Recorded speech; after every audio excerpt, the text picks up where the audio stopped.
Ancien étudiant ingénieur en mathématiques et modélisation statistique, Lucas, mon invité d'aujourd'hui, décide de mettre fin à sa carrière d'ingénieur après 5 années d'études et 6 mois après le début de sa première expérience pro pour se lancer dans le coaching en développement personnel. C'est un grand défi dans lequel il se lance, alors que son entourage l'en dissuade, et ça me rappelle bien des choses. Lucas a une approche du coaching dans laquelle je voyais beaucoup de similitudes avec ma propre pratique et philosophie du coaching que j'applique lors de mes accompagnements pour ma société Oser Briller. Si ce domaine vous intéresse, vous allez avoir 2 avis de 2 coachs qui partagent finalement la même vision de cette activité en mal de professionnalisation, mais qui affiche une belle croissance. Je suis Jordan et vous écoutez « Et toi tu fais quoi dans la vie ?», le podcast des slasheurs, multipotentiels et profils atypiques. Question classique, comme j'ai l'habitude de commencer dans mes podcasts. Dernièrement, j'ai demandé à quelqu'un de se présenter, mais pas de se présenter par rapport à son activité professionnelle, par rapport à ce qu'elle fait dans la vie, même si c'est le titre de mon podcast, mais de se présenter comme un japonais. Et les japonais, en fait, ils se présentent jamais en expliquant qu'est-ce qu'ils font dans la vraie vie, professionnelle, mais plutôt ce qu'ils aiment, leur centre d'intérêt, leur passion, etc. Ok, allons-y alors. Allons-y. Du coup, moi, je m'appelle Lucas Gouache, j'ai 24 ans. Et qu'est-ce que j'aime? J'aime beaucoup créer. J'aime beaucoup créer et j'adore parler. J'adore discuter avec des gens, échanger, j'adore apprendre. Ça, c'est vraiment des choses c'est vraiment une valeur très forte pour moi, le partage. C'est-à-dire que j'adore partager, j'adore qu'on partage avec moi. Et voilà. Après, qu'est-ce que je pourrais rajouter? Si, j'aime beaucoup les sports de glisse. C'est quelque chose que j'aime beaucoup. Je fais beaucoup de skate, je fais beaucoup de surf, de snowboard. Et voilà, je pense que c'est à peu près mes grosses valeurs, la liberté, le partage puis voilà, c'est ça, liberté et partage. Ok, donc ça se retrouve aussi dans ta vie professionnelle.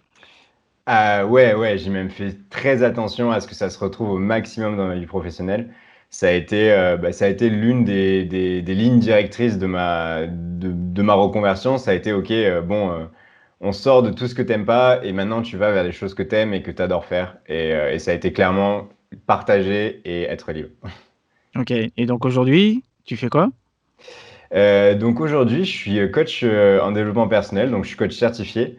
Je suis praticien en PNL et praticien en hypnose. Et donc, avec ces différentes casquettes-là, j'aide les entrepreneurs à développer tout leur potentiel pour pouvoir en fait, atteindre le niveau de performance qu'ils veulent. Donc, à partir de là, ce que je fais, c'est que j'utilise tout ce qui est coaching. Tout ce qui est coaching pour tout ce qui est partie mindset, partie comment soulever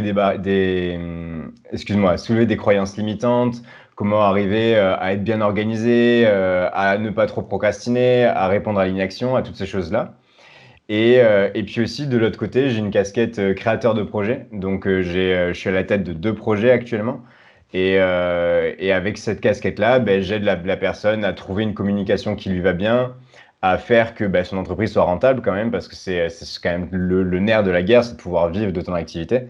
Et tout en étant en fait, en accord avec tout ce qu'on fait, quoi. Ne pas faire de la pub si on n'aime pas faire de la pub, ne Ah pas, ouais, ne bien sûr. pas faire de la vidéo si on n'aime pas faire de la vidéo, ou des choses comme ça, quoi. Ouais. Après, on dit que l'appétit vient en mangeant. C'est vrai que l'appétit vient en mangeant, mais ce qui est sûr, c'est que un gosse qui n'aime pas les brocolis, si tu lui mets une grosse assiette de brocolis en face de lui, il va pas être très chaud. Et alors certes, il va Ouais. peut-être les manger ces brocolis, mais bon, tu vas en chier, comme on dit. Ouais, Alors bien sûr. que, alors que si tu lui mets d'abord du chou-fleur qui est bien cuisiné, et qu'au fur et à mesure tu fais une transition vers le brocoli, et ben là peut-être que tu as plus de chance. Ouais. Et c'était quoi ta situation avant de te lancer dans ton activité actuelle? Alors, avant de me lancer, du coup, moi j'étais ingénieur en modélisation mathématique statistique.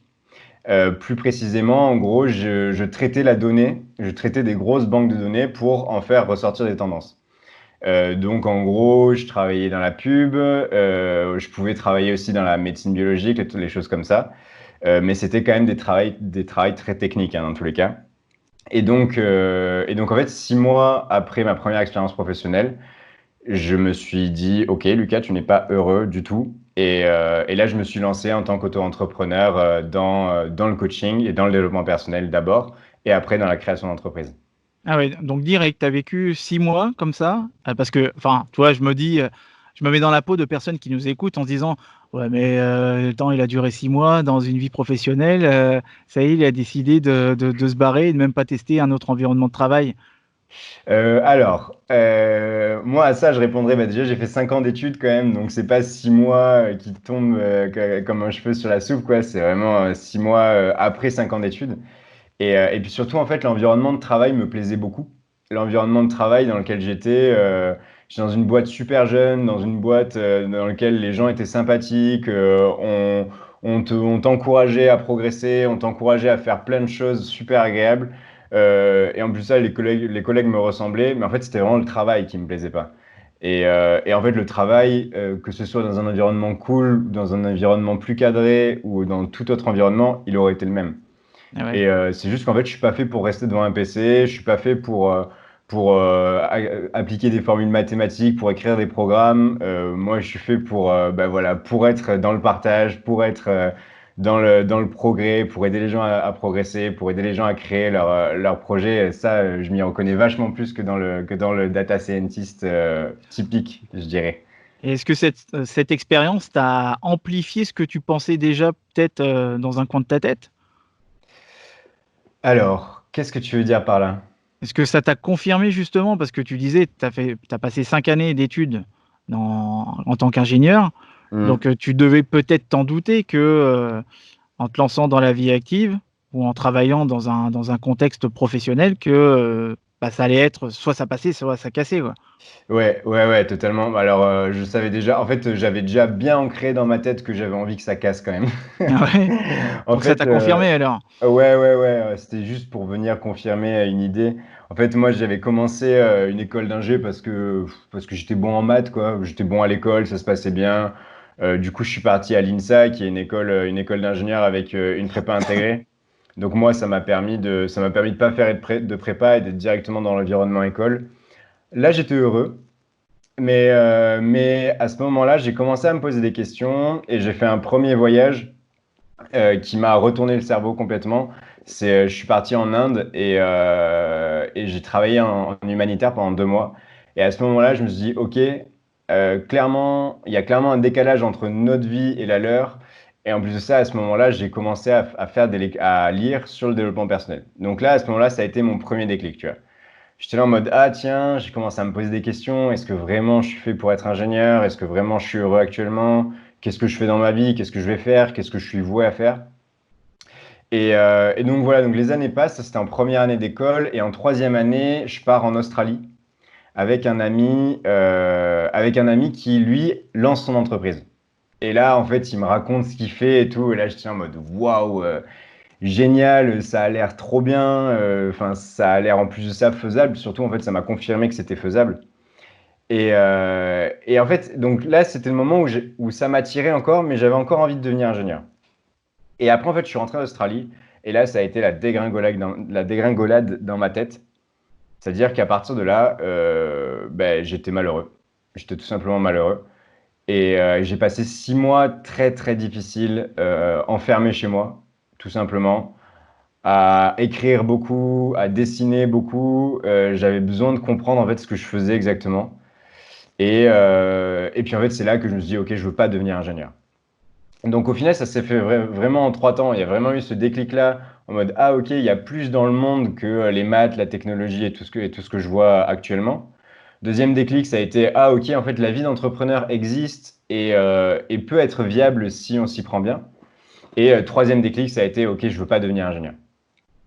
Et donc, à partir de là, je me suis posé beaucoup de questions. Et encore une fois, pendant un voyage avec mes parents, bah, j'ai commencé à réfléchir. Je partais tout le temps tout seul devant en randonnée et je réfléchissais avec mon sac à dos, je réfléchissais, je réfléchissais.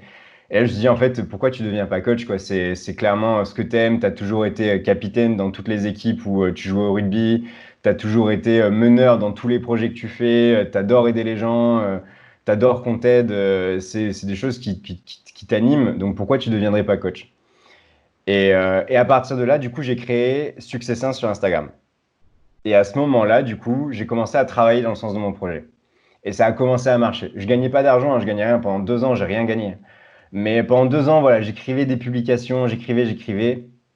Et à la fin de ces 2 années, c'était la fin de mon projet, enfin de mes 6 mois, de mes 6 premiers mois d'expérience professionnelle. Et là, j'ai dit, OK, feu, je pars. Et dans tous les cas, je me laisse un an crash test. Et si ça marche, tant mieux. Si ça marche pas, on avisera. Mais ce qui est sûr, c'est que j'essaye. Et ça a été vraiment ce moment-là où je me suis dit, OK, on y va, quoi. Genre, ça sert à rien de tergiverser. Je suis pas heureux. Je suis juste pas heureux, en fait. C'est juste ça. C'était ça le constat. C'était en mode, OK, je suis pas heureux, tu vois. Il y a pas à tortiller. Certes, je suis en sécurité, j'ai un CDI, j'habite à Paris, je suis bien payé, je suis ingénieur. OK, mais je suis pas heureux, tu vois. Genre, donc ouais, je peux vivre, mais je suis pas heureux. Ouais. Donc voilà, ça a été vraiment ça le cheminement. Donc, plutôt un cheminement en 4 temps. Ouais. Ouais, encore, toi, ça va, t'as pas attendu trop longtemps, quoi. C'est pas comme certains de mes clients qui ont 40 ans, 50 ans, 60 ans, qui sont là en train de se dire, tu vois, l'année dernière, j'ai aidé une personne qui avait la soixantaine et qui s'est dit, bon, bah, j'ai eu des enfants, j'ai pas sacrifié ma vie, on va dire, j'ai pas envie de dire ça, en plus de ça, c'est même pas ces termes-là, mais elle a consacré plutôt sa vie à ses enfants.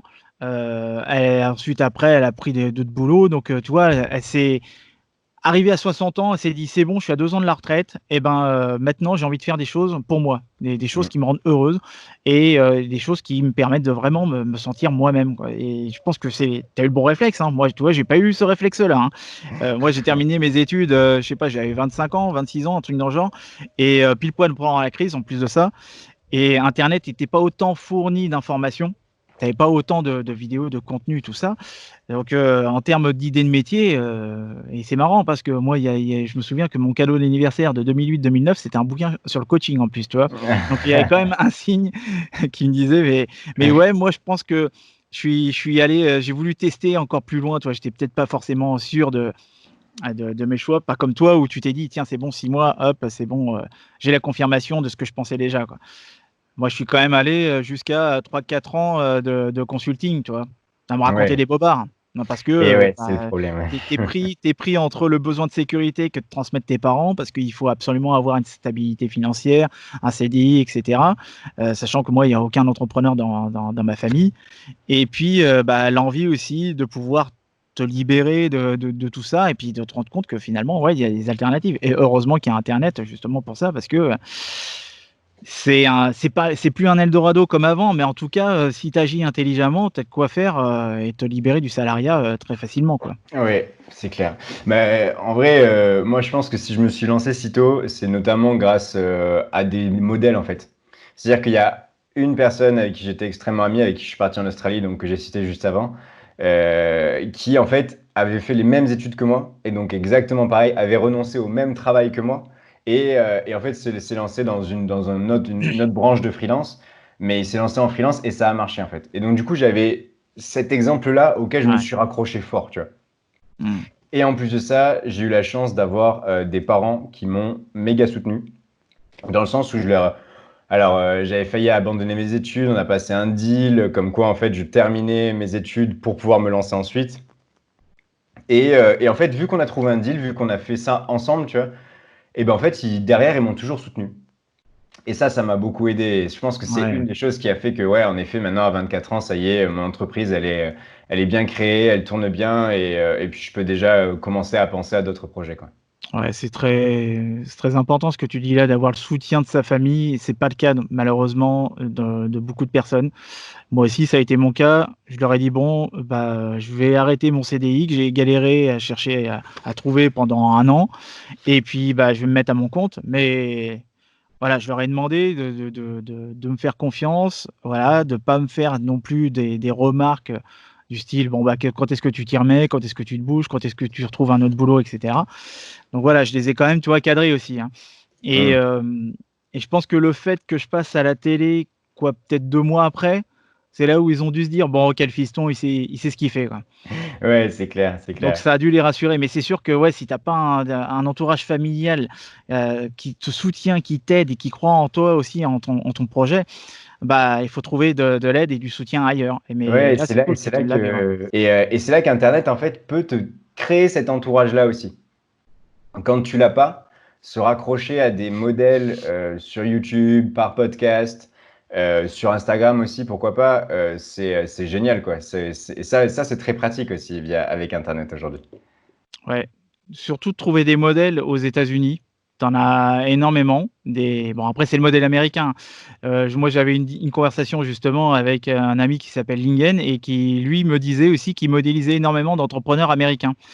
Et que moi, je lui dis, bah, tu vois, moi, je modélise des entrepreneurs allemands parce que je suis allé faire un tour à Berlin l'année dernière et je m'étais rendu compte que bah, il y a pas mal d'entreprises, d'entrepreneurs, de personnes qui sont à leur compte et qui sont hyper créatifs, mais que tu vois jamais, puisque finalement, bah, ils parlent allemand. Et que nous, les principaux entrepreneurs qu'on voit, c'est des Américains ou des copier-coller d'Américains. Ouais. Ouais. Mais ouais, quand tu regardes un petit peu dans les autres pays, bah, tu te rends compte que, mine de rien, il y a des mentalités que tu peux plus facilement t'approprier ou que tu peux plus facilement modéliser aussi. Et ça, c'est un des principes de la PNL, hein, de modéliser, de prendre un modèle, de t'en inspirer et puis de voir par quel processus, par quel schéma mentaux il est passé, et cetera, pour pouvoir te lancer à ton tour. Hein. Et du coup, toi, qu'est-ce qui t'a amené alors finalement à, à te dire, OK, bon, tu t'es dit, oh, tiens, je veux être coach, OK, mais finalement, pourquoi coach? Parce que tu auras très bien pu te dire, OK, j'aime bien aider les gens, j'aime bien les accompagner, j'aime bien faire, tu vois, parce que tu vois, l'accompagnement et le coaching, euh, c'est deux choses qui sont OK différentes, mais de l'accompagnement, tu en as dans pas mal de métiers. Pourquoi le métier de coach? Alors ça, c'est une bonne question, ça. Pourquoi le métier de coach? Bah, parce que moi, de base, quand même, j'ai visé le haut du panier. Je me suis dit, OK, moi, ce que j'aimerais bien, c'est accompagner des managers, c'est accompagner des chefs d'entreprise. Mhm. Et la deuxième chose, donc ça, c'est le premier élément qui était fort. Et le deuxième élément marquant, ça a été bah, que j'ai beaucoup lu en fait dans le développement personnel et qu'en fait, du coup, Successin, ça faisait déjà 1 an qui tournait le jour où je me suis dit vraiment l'idée de coach est sortie. Euh, et donc, ça faisait 1 an que j'écrivais sur le développement personnel à partir de citations. Ça faisait 1 an que bah, déjà, il y avait des gens qui venaient me poser des questions sur le thème du développement personnel, sur le thème de l'équilibre de vie, sur le thème de comment arriver à trouver le succès que je recherche. Et donc, en fait, c'est comme ça que le coaching s'est imposé. Et je dirais qu'il y a un autre élément même, c'est que pour moi, quand même, c'est important de pouvoir étudier dans ta thématique. Et certes, je peux comprendre toute cette vague qui dit que les diplômes ne servent à rien et patati et patata. Je suis pas en opposition avec cette vague, mais je suis clairement pas suiveur de toutes ces idées-là. C'est-à-dire que je pense qu'en effet, les diplômes ne servent pas entièrement en tant que diplôme dans ça, mais ils t'apprennent à étudier et ils t'apprennent à te poser des questions. Et en fait, c'était un des seuls endroits, le coaching, où en fait, il y avait des études sur lesquelles je pouvais m'accrocher pour être sûr de pouvoir bah, coacher la personne de la bonne manière, ne pas faire n'importe quoi, faire justement bah, des choses qui me plaisent à moi, pouvoir choisir entre un panel d'outils. Parce que dans le coaching, il y a plein d'outils et lesquels sont pour toi, lesquels ne sont pas pour toi, quel type de coaching tu veux faire. Et ce qui m'a attiré aussi dans ce milieu, du coup, ouais, c'est ça, c'est aussi que c'était quand même assez professionnalisé, l'air de rien. Ça l'est pas encore assez, mais ça l'est déjà un peu. Et ça m'a attiré dans le métier de coach, c'est que voilà, je pouvais faire des études, je pouvais lire des bouquins qui me parlaient de coaching et de la position du coach. Mhm. Ouais, tu t'en es rendu compte, hein, comme moi, hein, il y a beaucoup de personnes qui peuvent s'improviser coach, hein. C'est sûr que c'est et je comprends très bien, ce que tu disais vis-à-vis des diplômes. Bon, on va dire que c'est important d'apprendre un métier. Tu peux pas t'improviser, coach comme ça parce que, si tu joues sur en Ouais, plus de ça, sur des schémas de comportement inconscients, il suffit que même moi, ça m'est déjà arrivé, hein, de faire un exercice avec une personne et de me rendre compte qu'après l'exercice, bah, elle avait encore une petite douleur, tu vois, dans le bras, quoi. Mais une douleur qui était apparue, quoi. Je me suis dit: «Oh là, oh là, oh là, oh là». Il a fallu que je refasse l'exercice et que je joue sur, quelques petites modalités aussi pour que je puisse, passer à autre chose. Parce que tu peux aussi, rester bloqué, tu peux, amplifier aussi des problèmes déjà existants, tu peux clairement. enfin, c'est comme aussi ce qui se passe avec, les psychologues. Il y a beaucoup de psychologues qui en ont marre aussi de voir des personnes qui, qui sont pas des psys, mais qui ont même pas de déontologie, mais qui sont en plus, tu vois, le métier de psychologue, c'est vraiment un métier en voie de disparition entre guillemets, quoi, parce que à part si tu es en institut où tu travailles à ton compte, enfin c'est très compliqué de faire reconnaître ton travail de psychologue. Et le métier de coach aussi, c'est un peu la même chose, hein. Moi, le métier de coach aussi, enfin tout le monde me disait mais vas-y, lance-toi, lance-toi. Moi, je voulais pas exercer le métier de coach tant que j'avais pas été formé. Donc je suis resté fin 2013 à mi-2014 sans exercer, juste à travailler sur mon projet, sur le blog, sur la communication, etc. Et je voulais pas déjà tester avant parce que j'avais besoin de me sentir légitime et donc d'être formé. Et c'était aussi tout à fait normal, hein, d'attendre Mhm. d'avoir un diplôme, d'être formé. Moi, je suis parti au Canada pour me former. J'ai eu quelqu'un qui a pris de son temps pendant 1 mois et quelques pour pouvoir m'apprendre son métier tous les jours. Et vraiment, j'en suis hyper reconnaissant encore aujourd'hui.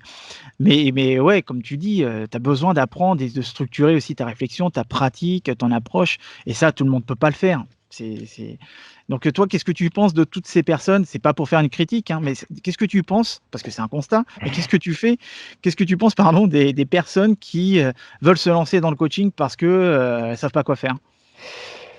Alors, c'est une question aussi assez compliquée. Ouais, bon, je suis désolé. Euh, J'avoue, j'avais pas été très simple et sympa non, non, par mais rapport à ok, cette question. allons-y, allons-y. En vrai, moi, c'est ça qui m'intéresse aussi. Non, en vrai, je pense que les gens qui ont envie de se lancer dans le coaching, bah déjà, il faut qu'ils se fassent coacher. Déjà, c'est la première chose à faire. Pour moi, tu peux pas devenir coach sans avoir été coaché, parce qu'en fait, tu sais pas ce que c'est qu'un coach. Et surtout, tu penses qu'un coach, c'est ce qu'il n'est pas du tout. C'est-à-dire que les gens, ils me disent, ah, un coach, c'est quoi? C'est en mode, t'arrives, tu donnes des conseils. Non, non. Non, pas du tout, mais pas du tout. Enfin, un coach qui arrive et qui te dit non, mais faut croire ça, faut croire ça, il faut croire ça. Bah non, c'est un mec qui fait du dev perso à 2 balles et tu peux enfin, ce genre de conseils, tu peux les lire dans n'importe quel livre de Laurent Gounel, de Kiyosaki, de qui tu as envie. En fait, des conseils, t'en trouves partout. Et c'est pas là qu'est la vraie valeur ajoutée d'un coach. La valeur ajoutée d'un coach, c'est d'être à la fois cette personne qui va être un miroir face à toi, donc un miroir de comment tu parles, de quel est le vocabulaire que tu utilises pour exprimer une idée. Et d'être aussi cette échelle-là qui va t'aider à prendre de la hauteur sur tout ce que tu as, sur tout ce que tu en dessous. Et en même temps, à la fois en étant miroir et échelle, ça va être aussi être un moteur de ta motivation qui va t'aider en fait à trouver les leviers pour que tu puisses en fait faire sauter toutes les barrières qui te gênent dans ta vie, quoi. Et ça, c'est un métier. Et les personnes qui me disent je suis coach en marketing, non, t'es pas coach en marketing, t'es conseiller, ça c'est vrai. Et il y a des personnes qui ont besoin de toi, c'est pas la question. C'est pour ça que je suis d'accord avec toi, ce n'est pas une critique. Ce n'est pas du tout une critique. C'est juste chacun son rôle et chacun son nom. Et ça, c'est important de se le dire. Mmh. C'est-à-dire qu'un coach est coach. Donc, un coach de vie, il est coach de vie. Un coach de performance, c'est un coach spécialisé en performance. Et après, tu as des très bons conseillers marketing. Moi, c'est des personnes, enfin, j'ai pris des coachings avec des coachs marketing qui étaient plus des conseillers, mais c'est des conseillers qui m'ont énormément aidé, c'est pas la question. C'était ça dont j'avais besoin à ce moment-là. Mais par contre, on peut pas appeler ça du coaching, c'est tout. C'est juste, voilà, c'est comme appeler un chat et un chien un chat. Non, un chien n'est pas un chat, tu vois. Et pourtant, les deux ont leurs qualités, leurs défauts en tant qu'animal. Ben voilà, c'est pareil entre le consulting et le coaching en tant que métier pour Ouais, moi. je te trouve dur là-dessus parce que ouais, effectivement, bon après, oui, là où je suis d'accord avec toi, c'est que tu as des personnes qui vont confondre le métier de consultant et le métier de coach. Et que dans le métier de coach, tu vas amener la personne à trouver ses propres solutions. Alors que quand tu es consultant, tu vas conseiller la personne, donc tu vas lui proposer voilà, des pistes de solutions. Mais tu vois, je pense à, oui, je t'en ai déjà parlé de Morgane Février. On en a déjà parlé de Morgane Février, ça te parle? Peut-être, non, ça me Morgane dit rien. Février, c'est justement une coach qui est spécialisée dans le business. C'est une amie à moi qui a un podcast qui s'appelle le podcast de l'entrepreneur et qui Super. marchait bien d'ailleurs. Et elle fait vraiment du coaching avec des personnes qui se cherchent encore en termes de positionnement. Et en termes de positionnement, qui dit positionnement, forcément dit ta manière de communiquer, ta manière de vendre et ta manière de, de, de faire du business. Elle a des approches qui font appel justement au coaching et en même temps, oui, donc là, je te rejoins là sur la partie de la frontière qui est un peu floue entre le consulting et puis le coaching et que, ouais, effectivement, tu as des personnes qui vont te donner des conseils. Ça, c'est pas du coaching, ça, c'est clair et net. Mais tu as aussi des personnes qui vont se servir de pratiques de coaching Ouais, pour pouvoir t'aider à trouver tes propres solutions, à débloquer certaines peurs ou surmonter certains obstacles, et cetera. Comme elle le fait très bien, elle l'a déjà fait une fois sur scène et c'était marrant parce que c'était justement une consultante que j'avais formée il fut un temps, dans un autre cadre et je l'ai vue monter sur scène lors un de ces événements qu'elle organise, enfin qu'elle a organisé, mais rest in peace, hein, à cause du covid. Et du coup, elle avait fait venir cette personne sur scène et voilà, elle lui pose deux-trois questions, tu sais un petit peu à la Gary Vaynerchuk. Elle lui pose deux-trois questions et puis, en 2-2, elle arrive à identifier le problème. Elle arrive à lui faire, tourner la chose différemment et puis à lui faire trouver, sa solution pour la transformer en piste d'action et cetera. Tu vois, là, on va dire, c'est une forme de coaching, ah mais ouais, pour moi, c'est effectivement du coaching, ça. je vois très bien ton point de vue par rapport à ça, mais c'est sûr que, tu vois, le coaching, c'est un peu comme j'en parlais avec un pote qui est, un ancien collègue, qui a quitté d'ailleurs, ma boîte, en même temps que moi et qui s'est mis à son compte en tant qu'agent immobilier et il m'a dit qu'il voit beaucoup de personnes qui veulent devenir agents immobiliers, qui veulent travailler dans l'immobilier et puis se rendre compte au final que c'est pas pour eux. Parce qu'ils avaient idéalisé ou un petit peu trop fantasmé sur le métier et je vois à petit peu près les mêmes choses, heu, auprès des personnes qui se disent être coach, que tu vois des personnes qui se disent: «Ouais, je suis coach» et puis, tu reviens un an plus tard, il y a plus personne, quoi. Parce que Mm. aussi, bah, il y a le métier de coach et puis derrière, il faut que tu puisses vendre ta pratique et ça, c'est pas évident, quoi. C'est ça. Mais après, pour répondre à ce que tu disais juste avant, en effet, je ne dis pas que consulting et coaching sont antithétiques. Je dis pas du tout ça. Je dis juste que c'est deux choses différentes. Et d'ailleurs, c'est pour ça que moi, ce que je propose sur quoi je travaille dans mon projet avec mes clients, c'est du mentoring. Donc, mentoring, ça veut dire quoi? Ça veut dire du coaching et du consulting. C'est-à-dire Exactement, ouais. qu'en gros, il y a des parties consulting, donc des parties où en fait je donne en fait la vision et la théorie que la personne n'a pas pour pouvoir lui ouvrir son champ de choix et son champ d'options.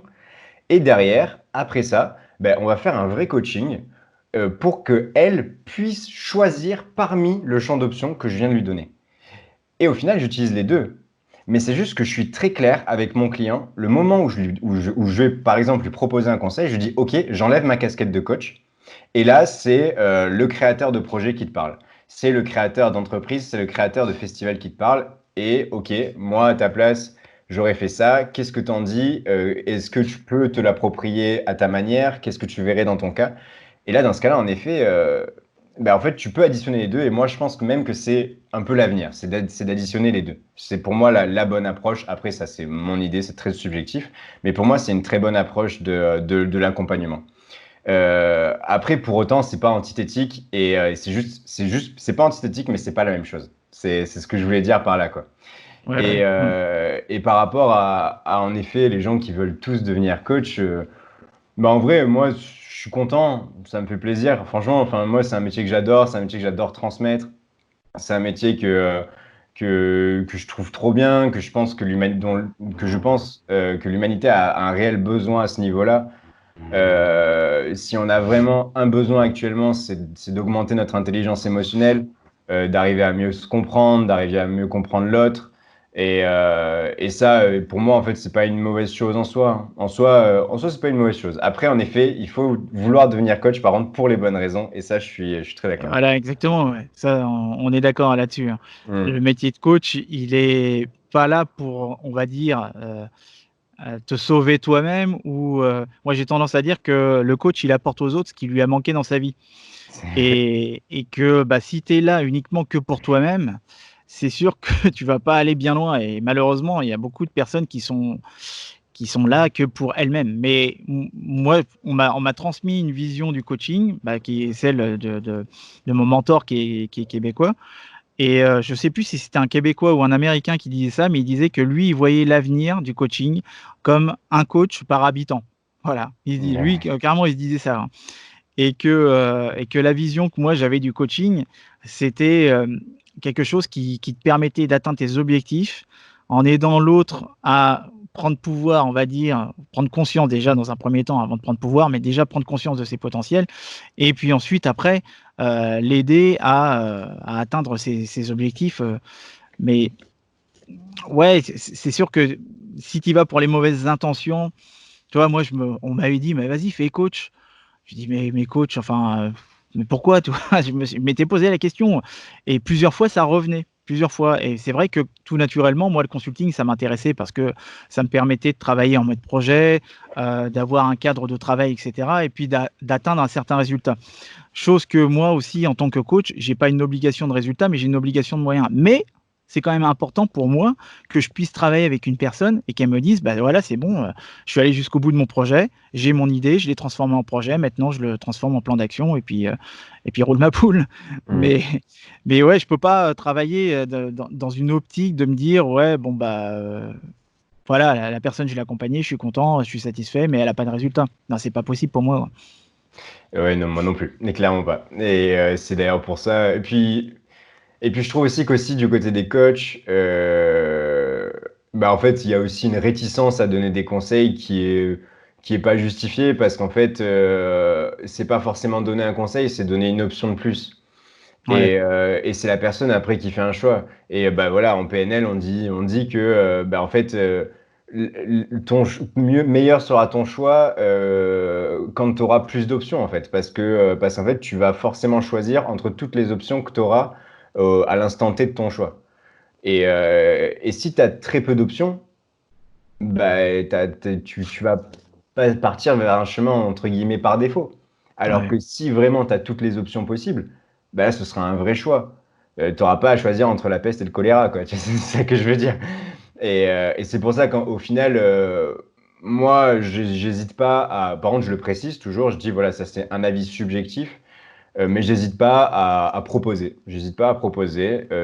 Et si la personne, et souvent d'ailleurs, si la personne n'est pas d'accord avec mon option, en fait, ce qui est bien, c'est qu'elle va construire une option à partir de mon option. Parce qu'elle va Mm. dire, ok, non, je suis pas d'accord avec ton option, parce que je la verrai plus comme ça. Ah, ben nickel. On a une autre option, quoi. Donc Ouais. c'est pour ça que je suis pas non plus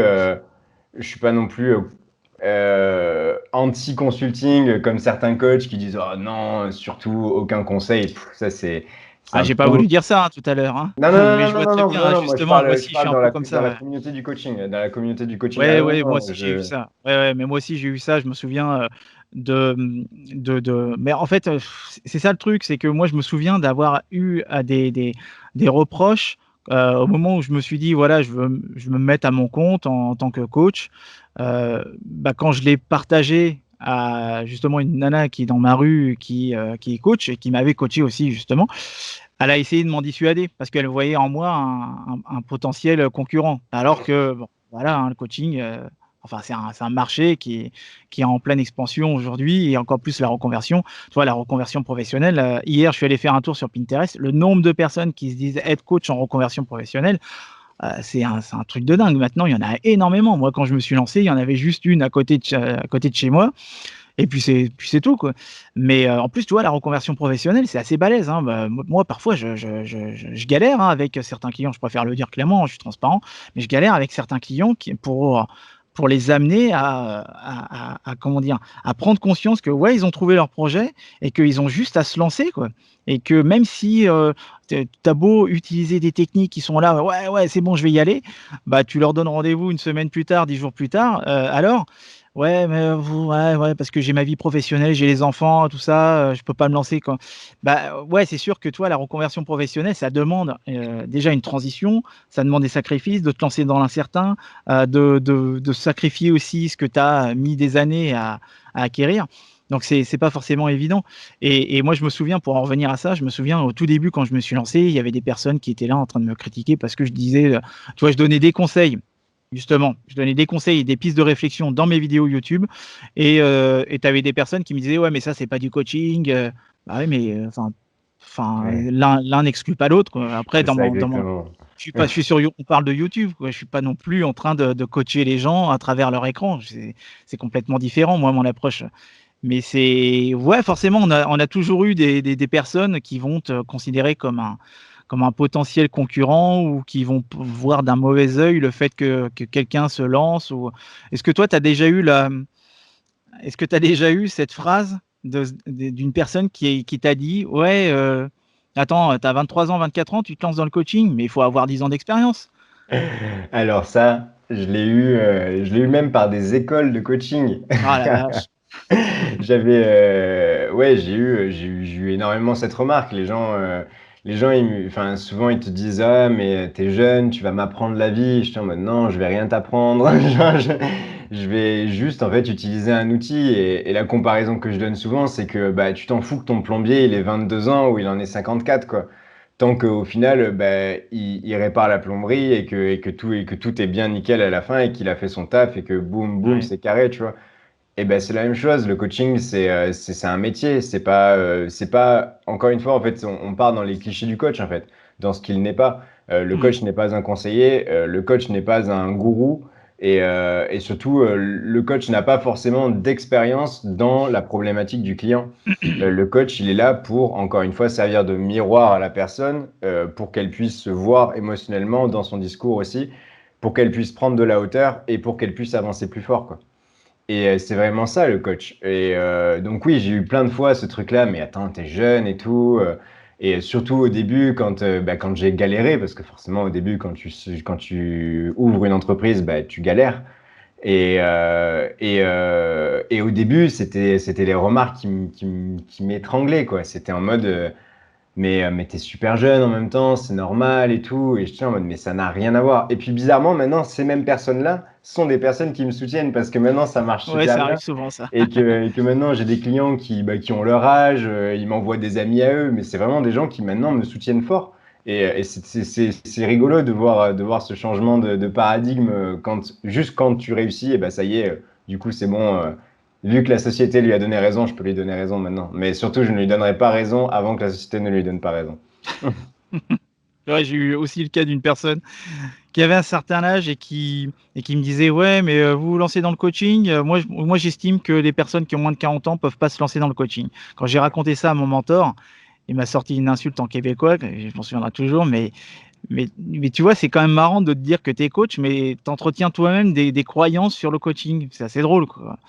Donc Ouais. ouais, je pense que, ouais, tout le monde ne peut pas devenir coach, ça, je pense que c'est une évidence, quoi. Mais si tu pars avec des intentions qui sont, on va dire, appropriées au coaching et que tu as aussi parce que c'est pas qu'un métier que tu apprends, c'est aussi toute une façon de toi de fonctionner. Comme tu disais, si tu as pas déjà été coaché, ça va être compliqué pour toi de faire du coaching. Tout comme quand tu es psychologue, si tu as pas fait une psychanalyse pendant 2, 3, 5 ans, 10 ans, bah, ça va être compliqué aussi de pouvoir être un bon psy.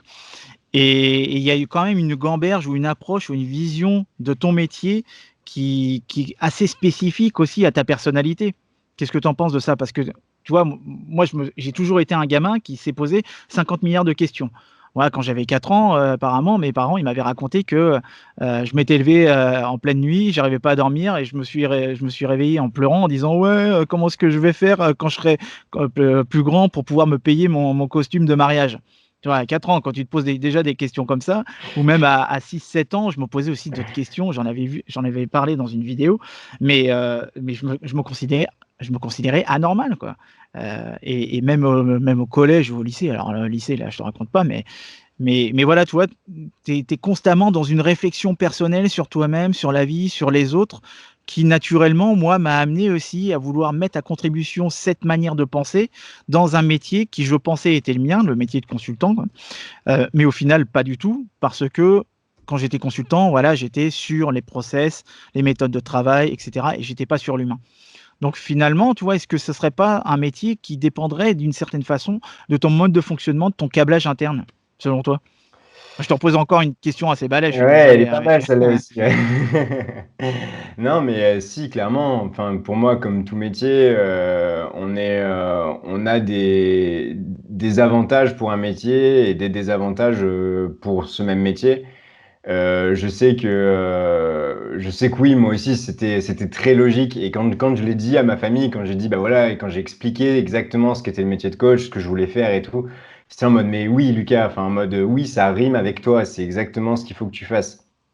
Après, je pense la chose en fait qui fait que tout le monde veuille devenir coach, c'est qu'il y a une chose que tout le monde a, c'est le développement personnel et le facteur humain. Tout le monde est humain et tout le monde a besoin de se développer personnellement. Et du coup, à partir du moment où les gens se développent personnellement, et ben en fait, ils pensent que ça y est, ils peuvent aider d'autres personnes à se développer personnellement. Et en effet, c'est quand même une grande différence d'arriver à se développer personnellement et à aider une personne à se développer personnellement. Et voilà, donc moi, je dirais que la barrière, elle est là. Je dirais que la mésentente, en fait, elle est là. C'est ce truc-là de oui, certes, je me suis aidé, mais maintenant, est-ce que j'ai vraiment la personnalité, l'envie, le courage et l'abnégation pour exercer le métier de coach? Et, euh, et en effet, oui, c'est clairement une question de personnalité. Pour moi, c'est clairement ça. Il faut être très à l'écoute, il faut aimer écouter les gens, il faut aimer Mm. ça. Si t'aimes pas ça, en fait, bah, tu passes la moitié de ma journée à écouter des gens. Donc, si j'aimais pas ça, je pèterais un câble, je crois. Tout comme, en fait, c'est tout comme data scientist, c'était pas fait pour moi, quoi. J'étais pas data scientist, ni dans ma tête, ni dans mes actions. Je suis pas quelqu'un d'hyper minutieux dans le détail et dans la technique. Moi, ce que j'aime, c'est comprendre exactement ce qu'il me faut pour pouvoir avoir les 80% de maîtrise d'un objet. À partir de là, moi, ça me va. Je suis pas quelqu'un de minutieux, je dirais. Et du coup, c'est ce qui a fait que j'étais pas data scientist. C'était pas lié à ma personnalité. Pourtant, j'y arrivais. J'ai eu Mm. mon diplôme. Donc, j'y arrive, oui. Mais est-ce que je le suis? Non. Et ça, c'est la grande question. C'est est-ce que tout le monde peut devenir coach? Peut-être. Est-ce que c'est vraiment fait pour tout le monde? Ça, c'est sûr que non, par contre. Ouais. Après, est-ce que on peut dire que tu as quand même une logique, de mathématicien? Ouais.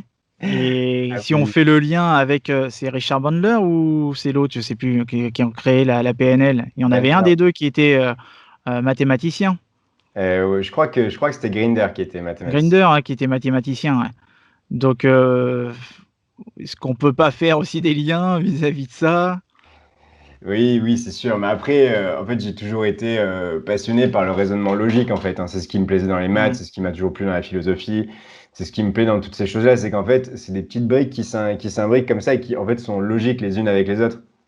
Et c'est d'arriver à trouver, ah ben en fait il agit comme ça avec les autres, parce qu'en fait il agit comme ça avec lui-même, parce qu'en fait il pense ça de lui-même. Et en fait c'est des trucs qui sont logiques, c'est des liens de cause à effet tout simplement.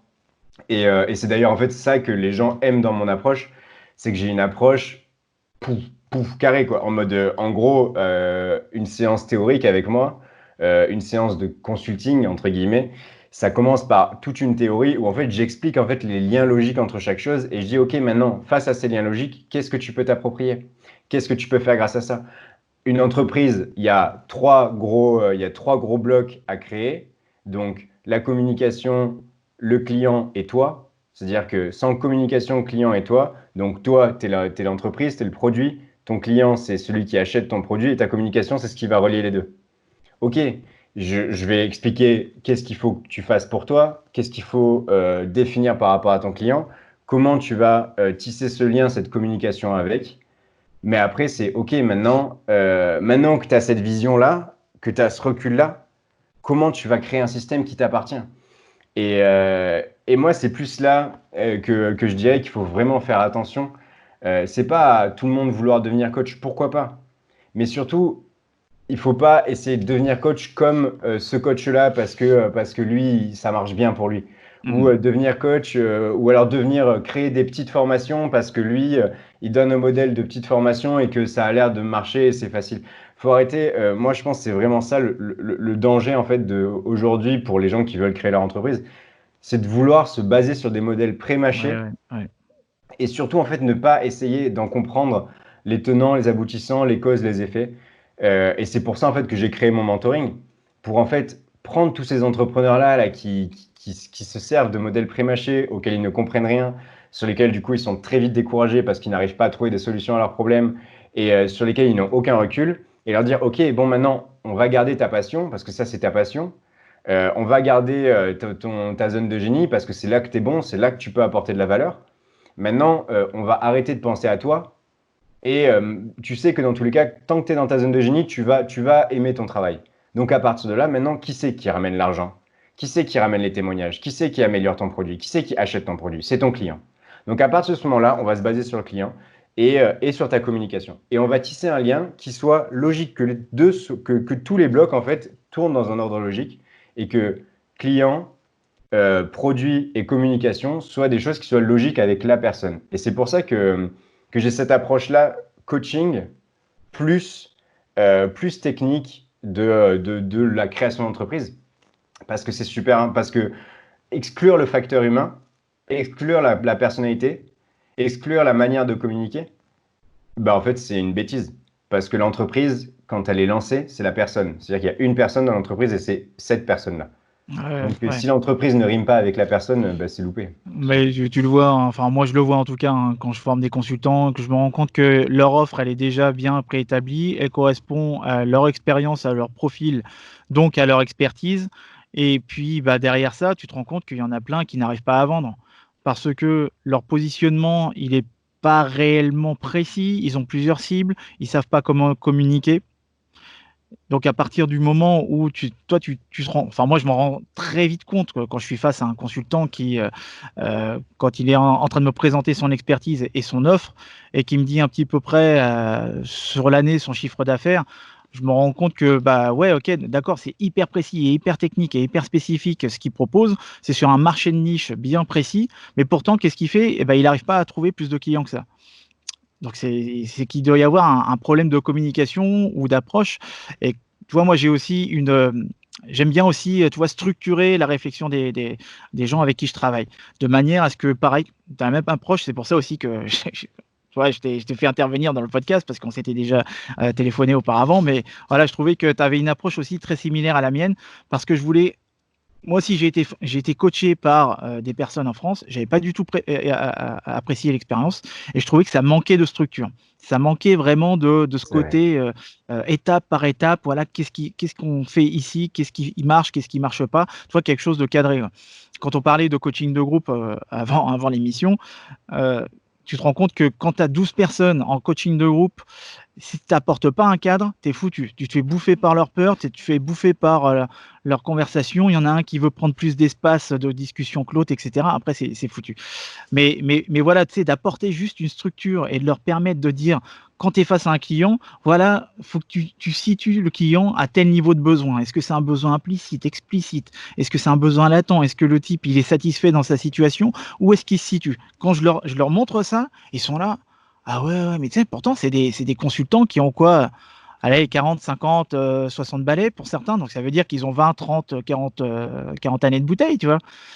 Mais tu as l'impression de leur apprendre des trucs parce qu'ils se sont pas posés, les bonnes questions ou ils ont pris pour acquis certaines choses. Comme tu le dis, le fait d'amener la personne à prendre conscience qu'il y a peut-être un élément qu'elle a mis de côté ou qu'elle a pris pour acquis, qu'il va falloir aussi, travailler là-dessus.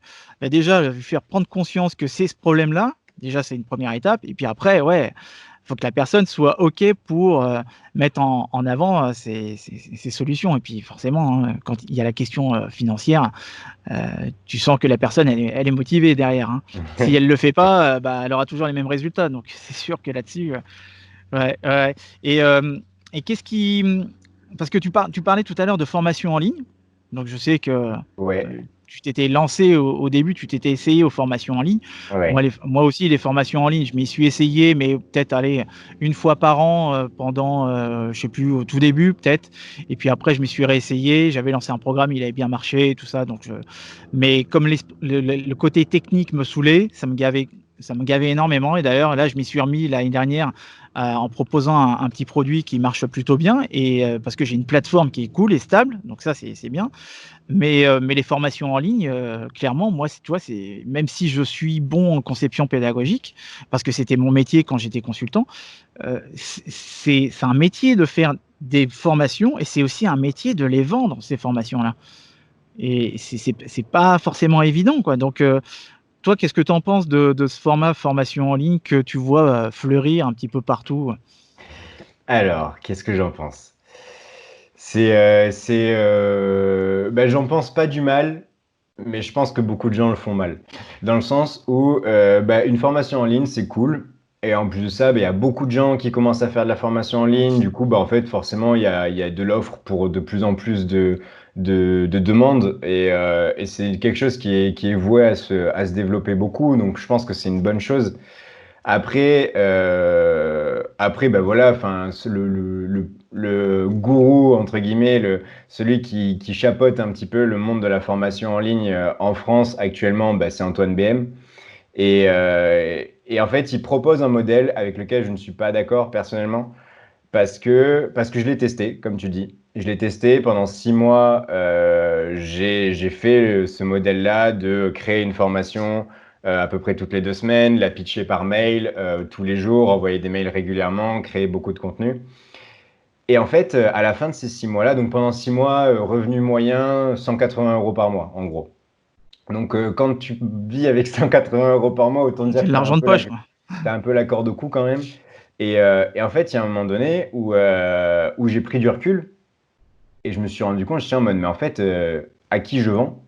Qu'est-ce qu'il veut? Parce qu'en fait, là, ce que je faisais, c'était que euh, j- j'avais choisi ma zone de génie, qui était l'accompagnement dans la performance, l'accompagnement pour arriver à exploiter tout son potentiel. OK. Mais à partir de là, j'ai continué à me poser des questions. Ah, qu'est-ce que j'ai envie de créer? Ah, j'ai envie de créer une formation sur ça. Ah, c'est sûr, ça va intéresser les gens parce que ça m'intéresse. Mais non, genre, c'est pas ça, c'est pas comme ça l'entrepreneuriat et c'est pas comme ça que ça marche. Et donc déjà, je créais des formations selon mes envies. Et deuxième énorme erreur, c'est qu'en fait, je pitchais ma formation par mail et donc totalement indirectement. Je n'avais pas de retour direct, j'avais aucun feedback parce que les gens ne répondaient pas à mes emails. Et donc du coup, j'avais aucun feedback et donc je ne pouvais pas m'améliorer. Et là, j'étais là en mode, ok, alors tu crées des formations qu'il n'y a que toi que ça intéresse, et en plus de ça, tu ne connais pas ton client, tu lui as jamais parlé. Et à partir de là, en fait, je me suis dit, ok, bon, ça fait 6 mois que tu testes, ça ne marche pas, donc tu vas tout reprendre et tout changer. Et donc là, j'ai changé entièrement mon business model, et bah, j'ai appliqué bah, la méthode que j'enseigne maintenant et qui marche en fait. C'est une méthode où tu y vas step by step, dans le sens où, ben non, tu vas pas commencer à ouvrir un restaurant avant d'avoir cuisiné ta première assiette. Donc, tu ne vas pas commencer à pitcher 80 clients en même temps par mail avant d'avoir vendu ta formation à un client à la fois. Tu ne vas pas non plus commencer à créer une formation alors que tu n'as jamais coaché quelqu'un pour comprendre ses besoins. Et en fait, c'est plus, on voit la formation comme un truc en bas et le coaching comme un truc en haut. Mais en fait, la vraie vérité, c'est qu'une bonne formation, c'est largement au-dessus d'un coaching. Parce que quelqu'un qui crée une bonne formation, c'est quelqu'un qui a fait tellement de coaching qu'il a compris en fait le pattern dans lequel était son client. Et il a compris ce pattern-là. Et à partir du moment où tu comprends ce pattern, tu dis, OK, bah, je peux créer une formation dans laquelle en fait, je vais utiliser ce pattern-là comme le sommaire de ma formation, plus ou moins.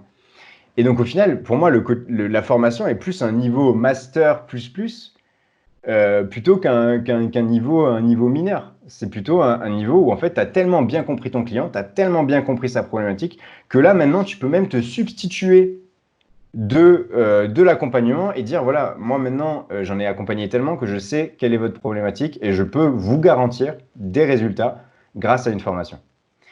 Donc voilà comment moi je vois les choses et ce que j'amène mon client à faire. Donc il apprend d'abord à pitcher un client, il apprend à pitcher au téléphone, il apprend comment tu fais pour, ben voilà, pour déclencher l'acte de vente, pour à la fois être aligné avec tes valeurs, c'est-à-dire ben, pas être un gros requin au téléphone, dire ah, vas-y, allez, achète, c'est vraiment ce qui te manque et tout. Non, non, c'est moi mes appels prospects qu'on appelle, enfin on appelle ça des appels prospects. Les appels prospects, c'est des moments où je m'éclate et souvent la personne en face à la fin, qu'elle prenne ou qu'elle prenne pas l'accompagnement ensuite, bah souvent elle est super contente à la fin. Elle est là en mode bah merci, j'ai déjà progressé et tout. Et c'est ça l'important, c'est de faire un marketing qui soit en accord avec toi. Et pour faire ce marketing-là, il faut que tu testes d'aller voir ton client et d'aller lui parler pour comprendre de quelle manière tu as envie de t'adresser à Ouais. lui. Et à partir de là, tu te dis, OK, avec mon client, je vais créer mon programme en fait. Je vais lui poser des questions. Au début, je vais être très, très, très, très, très disponible. Je vais me faire payer très, très, très, très peu. Et c'est pas grave. Parce que mon but, c'est de comprendre mon client. Et en fait, mon salaire, il est là, à ce moment-là. Au début, mon salaire, il est dans le ah putain, mais en fait, tu as ce problème-là. Ok, donc je peux t'apporter cette solution-là. Ah ok, et donc du coup, bah, cette solution-là, mais je sais que je peux la transposer à cet autre client. Et donc en fait, là, pouf, tu prends de la hauteur. Et là, boum, boum, et tu prends de la hauteur à chaque fois que tu comprends quelque chose. Et en fait, à partir de ce moment-là, bah, c'est là que tu peux commencer à créer des choses qui sont plus automatisées et desquelles tu peux gagner bah, de l'argent assez facilement. Ouais, Mais ça c'est c'est un un truc que travail de tu longue haleine, ah quoi. mais c'est un gros travail, exactement. Moi, j'ai mis pas mal de temps aussi avant de me rendre compte, que, je savais déjà sur quoi il fallait que je me positionne. C'est-à-dire qu'en 2012, j'ai commencé à créer mon premier blog. Pourquoi j'ai créé mon premier blog? Parce que j'avais entendu un type dire sur internet que si vous voulez lancer un business, il faut le tester et le blog est C'est un vrai. excellent moyen de tester, votre on va dire, votre offre ou future offre ou en tout cas le marché sur lequel vous avez envie de vous positionner. Donc c'est ce que j'ai fait. Ce que j'ai fait, j'ai été sur une thématique qui est un petit peu différente. Moi, tu vois, c'était hyper vaste, c'était sur le changement de vie. Changement de vie, quand tu le précises un petit peu plus, la reconversion professionnelle, c'est du changement de vie, hein. Tu amènes la personne à changer de point de vue, à changer d'avis. Moi, j'ai tendance à dire que changer d'avis, c'est changer de vie, tu vois? Et changer ton point de vue ou changer de perception sur quelque chose, ça permet de faire énormément de switcher énormément de choses dans ta vie et de passer à une étape supérieure. Et donc j'ai testé pendant quoi? Allez, 1 an et demi. Et c'est le jour où en fait, je sais pas qu'est-ce qui m'a été qu'est-ce qui m'a pris quoi. J'ai envoyé un questionnaire à ma communauté, j'avais quoi? Peut-être, 1 000 personnes dans ma newsletter à peu près et je leur ai envoyé un questionnaire et je leur ai posé la question en fait, bah, pourquoi ils me suivaient?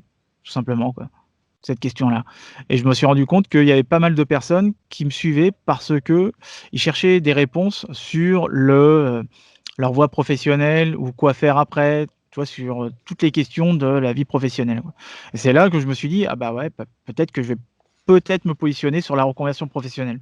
Donc j'ai testé, je me suis rendu compte que finalement les personnes, hem, elles pensent ne pas savoir exactement, quel est leur projet ou sur quoi, se positionner. Mais tu te rends compte que finalement c'est un problème, on va dire, visible.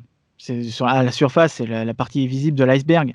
Mais comme tu as fait en creusant, en t'intéressant à ton client, enfin en tout cas à ton prospect, à ton futur client et que tu identifies avec précision le problème, c'est là où tu te dis: «OK, je sais exactement qu'est-ce que je vais lui proposer et je sais exactement quel va être le déclencheur à l'achat parce que j'aurai, identifié le réel problème et pas uniquement la partie enfin ce qui croit être un problème. Oui, Mais oui, vraiment le je comprends. problème, qui amène, le problème de fond quoi, le besoin en tension aussi comme on appelle ça, quoi. Mm. Donc C'est ouais, clair. ouais. Et surtout, il y a ce truc-là vraiment aussi d'apprendre à vendre en fait. Parce que Ouais. les gens, ils veulent se lancer dans leur thématique. Ok, c'est une bonne idée. Sauf qu'en fait, exercer dans ta thématique, ça veut dire quoi? Ça veut dire d'abord vendre un produit. Et avant que tu aies vendu, bah, tu pourras pas exercer en fait. Et donc, il y a toute cette chose-là d'apprendre à approcher ton client et surtout de la Ouais. manière qui te plaît à toi. Parce que aussi, enfin, faut virer toutes ces croyances limitantes comme quoi ah, le marketing, c'est agressif, le marketing, un bon produit n'a pas besoin de marketing. Ouais, mais Ça non, donne quoi? Ça donne des c'est mecs pas vrai ça. qui ouvrent leur cabinet et puis qui attendent dans leur cabinet gentiment comme ça. Allez, hein, bah c'est marqué, je suis ça, bah, vous connaissez évidemment que je suis compétent. Mais non, on ne sait pas. On ne sait pas que tu es compétent. Si tu communiques pas sur ta compétence, comment tu veux qu'on le devine? Et ça, c'est des choses qui sont très importantes à apprendre. Et que je pense que les gens n'apprennent pas ou alors skip. En fait, ils se disent, OK, c'est bon, je vais pitcher par email parce que ça me met un écran entre moi et le client. Surtout, au moins, je suis pas au contact. Je me mets pas face à mes problèmes de confiance en moi. Je me mets pas face à mes peurs. Je me mets pas face à la critique de quelqu'un qui pourrait me dire, bah voilà, ton programme, il est nul.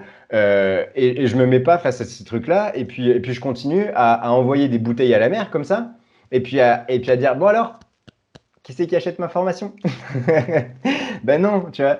Et ça, c'est des choses super importantes à apprendre. Donc pour moi, et c'est encore une fois, on en revient aux trois piliers d'un business, les trois fondations d'un business. C'est toi, ton développement personnel, parce que de toute façon, ton niveau de développement de projet ne dépassera jamais ton développement personnel.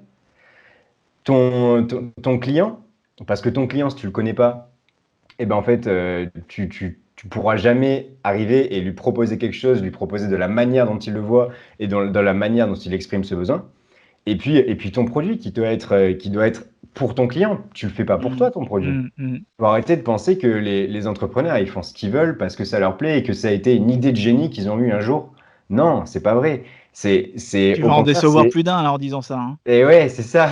Mais le truc, c'est l'idée, en fait, il faut pas la trouver chez soi, il faut la trouver chez l'autre. Comprendre, en Ouais. fait, de quoi l'autre a besoin.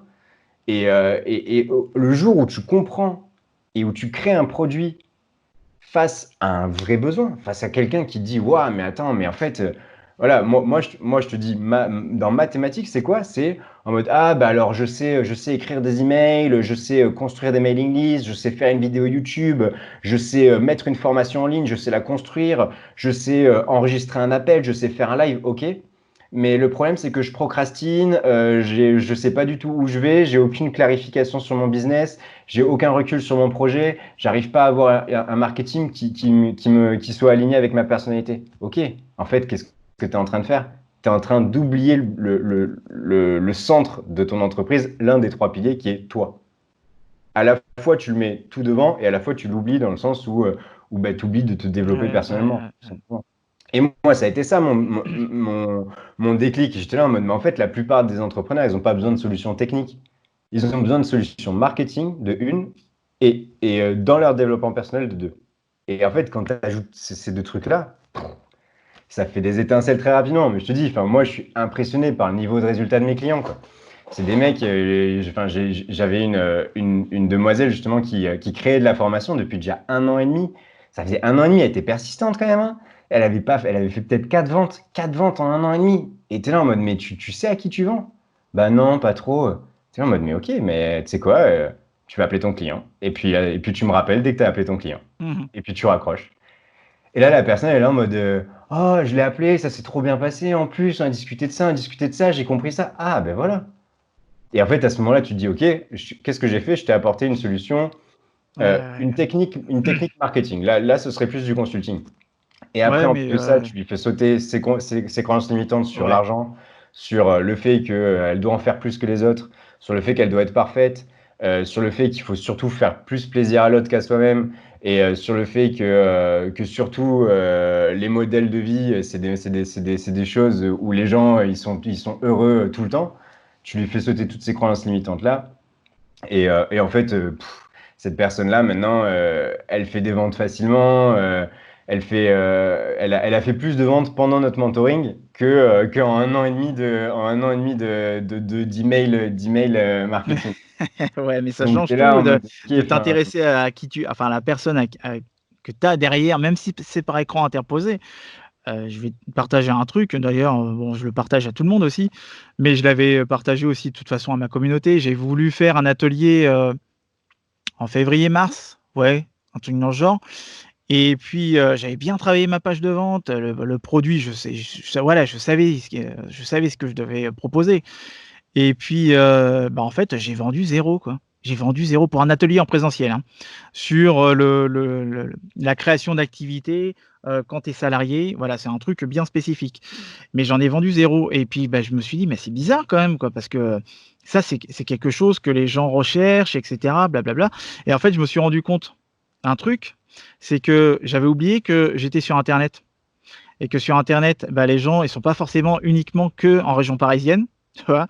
Et de 2, en plus de ça, bah, bon, manque de peau, il y avait le covid.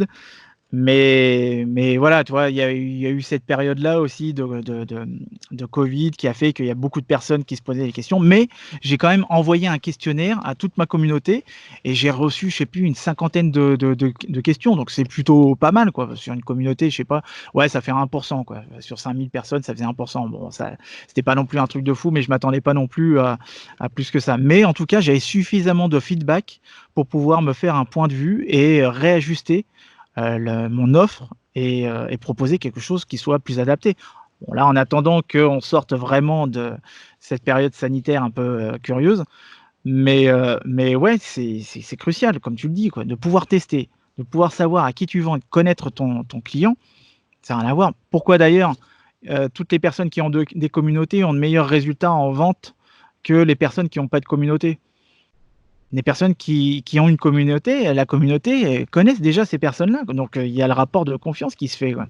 C'est Donc ça. c'est déjà c'est un peu plus simple et parce que aussi tu connais ta communauté, tu connais les personnes avec qui tu travailles, donc ça ouais, ouais, ça joue énormément. Je sais pas combien de temps ça fait qu'on est ensemble là, mais je pense à mon avis ça fait déjà trop longtemps. Ça fait déjà Heu, 1 heure Ça fait après, déjà 1 heure, ouais. après tu couperas au montage, t'inquiète. Ou pas d'ailleurs, hein, ça se trouve Oui, c'est ce que tu vrai. viens de dire là, je le laisserai peut-être brut, mais OK. on va peut-être arriver, vers la fin.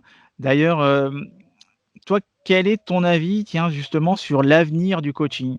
On en parlait tout à l'heure, on l'a survolé, mais selon toi, quelle est l'évolution du coaching? Bah, c'est, une évolution exponentielle, je pense. Parce que clairement, on est dans un besoin de l'humanité, d'avoir une meilleure intelligence émotionnelle. Les gens se sont basés sur l'intelligence rationnelle, ils en ont fait qu'à leur tête, maximiser, le profit, l'efficacité, la maximisation des résultats et toutes ces choses-là. Ils ont pris des KPI, qui étaient très techniques, des KPI, des indicateurs qui étaient très techniques, voilà, le résultat, la somme d'argent, le nombre de ventes. Et en fait, ça fait qu'on est en constante croissance et ça marche pas, en fait. C'est juste que voilà, ça marche pas, il faut s'en rendre compte. Et en fait, ce qui manque dans tout ça, c'est l'intelligence émotionnelle. C'est ce truc-là de se dire, ah ok, bah lui, il est dans la galère et c'est pas sa faute s'il est dans la galère. Et donc, il va falloir que je partage un peu avec lui parce que moi, ça va bien et que j'ai pas besoin d'autant. Et puis bah, là, par exemple, bah, j'ai pas forcément besoin de manger un steak parce qu'en effet, ça pollue et qu'en fait, ce serait penser qu'à moi que de manger un steak à ce moment-là et ça ne changerait rien au fait que j'aime le steak. Pour moi, tout ça, c'est des questions d'intelligence émotionnelle. C'est en mode, ok, maintenant, on enlève le rationnel et on se dit, OK, qu'est-ce que je ressens? Qu'est-ce que je ressens quand on me dit que dans 30 ans, il n'y aura plus de poissons sur Terre? Moi, perso, je ressens pas des trucs positifs, tu vois. Et c'est clairement ce que les gens ont besoin de ressentir. Et c'est ce qu'amène le coaching. Ça amène à mieux ressentir les autres et à mieux se ressentir soi-même pour au final on parle de choses à ce qui peuvent paraître mystiques, être alignés et tout ça, mais ça a des retombées économiques, dans le bien-être, dans tout en fait, hein. Ça a des retombées très concrètes, hein, très concrètes. Mmh mh. Mais moi, pour moi, le coaching, il apporte tellement une solution à un besoin, mais criant de l'humanité, qu'en effet, c'est un marché qui va se développer à fond. Et surtout, j'espère qu'il va se professionnaliser. Moi, c'est un de mes très grands souhaits que, ben voilà, qu'on puisse pas se dire coach si on ne l'est pas, parce que ça peut être dangereux et qu'on peut faire des choses qui peuvent être dangereuses. Enfin, pour le Mmh. client, ça peut clairement. Enfin, tu remets quelqu'un dans son traumatisme, ça peut lui faire mal. Et c'est des choses pour lesquelles il faut être formé. Et donc, moi, j'espère que c'est un marché à la fois qui va croître et à la fois qui va se professionnaliser, clairement. Moi, c'est comme ça que je vois le coaching. Et, euh, et je pense que après, je suis pas non plus un visionnaire. C'est surtout que voilà, encore une fois, on répond à un besoin énorme de l'humanité, quoi. Et c'est évident que les gens ont besoin de plus d'empathie, mais pas que envers les autres. Encore une fois, hein, je parle pas de la famine en Afrique, hein.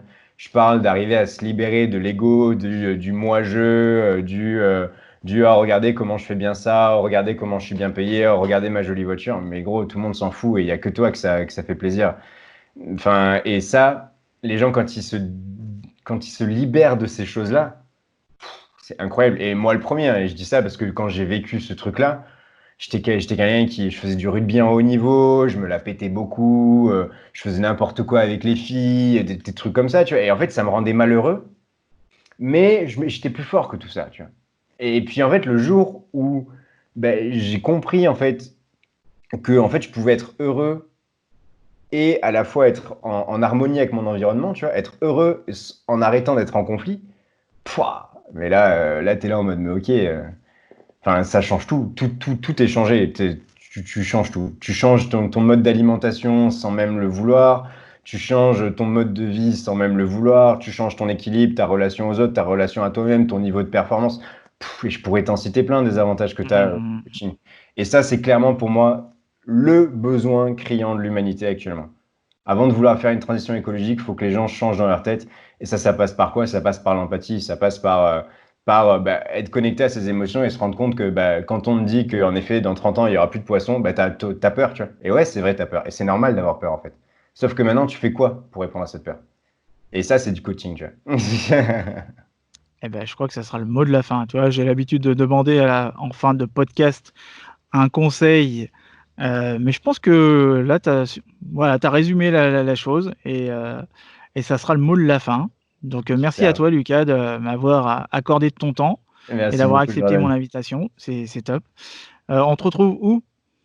On me retrouve sur Instagram, Succès Sain, donc succès S-U-C-E-S tiré du bas Sain S-A-I-N. Donc je suis très présent et puis sinon on se retrouve sur mon site web pour pouvoir réserver ta première séance de mentoring gratuit et puis pouvoir tester. Encore une fois, c'est sans engagement et c'est juste pour pouvoir tester le coaching, voir un petit peu ce que je propose et puis pour les personnes qui veulent lancer leur projet de la meilleure manière possible, avoir toutes les fondations à la fois mentales et techniques pour lancer leur projet de la meilleure manière possible. Dans ce cas-là, feu quoi, faut pas hésiter. Eh ben, feu. Ok, super.